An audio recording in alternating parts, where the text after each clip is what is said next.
So here's some fabric just using the Solomon's knot that I made that I haven't yet blocked. And then here's the same stitch, the same hook size, same yarn and everything, but this one is blocked.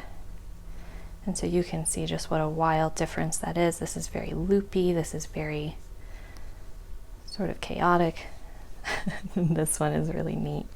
So it makes quite a big difference. Again, here's the unblocked one, and then this one is blocked. And there's no difference here in these. They're made the exact same way. The only difference is that this one has been blocked. So I'm just going to begin by pinning it in the corner where I began. And then I'm going to go straight across. I'm going to kind of pull it, but just a little bit. I don't want to pull it too much.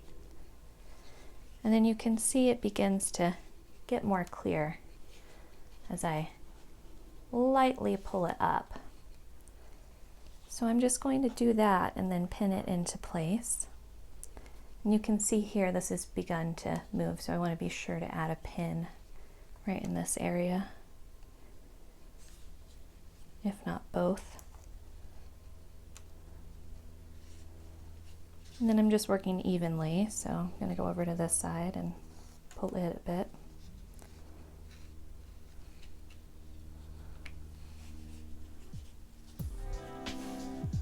Okay. I think that'll be fine. Normally I would bring it down some, but...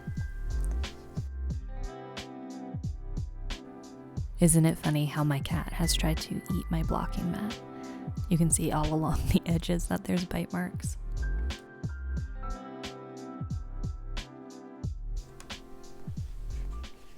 Okay. So you could wet block this, and you would begin by starting with it while it was damp, or you could spray it at this point.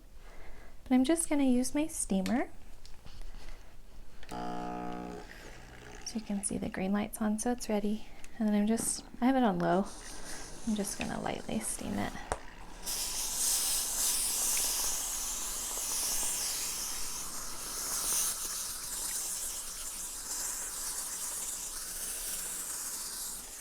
Okay, so I'm just going to let that dry. When we come back to it, it should lay flat just like this. Alright, so this has been drying for a while, so let's go ahead and take out the pins and see what it looks like. Just gonna put them off to the side.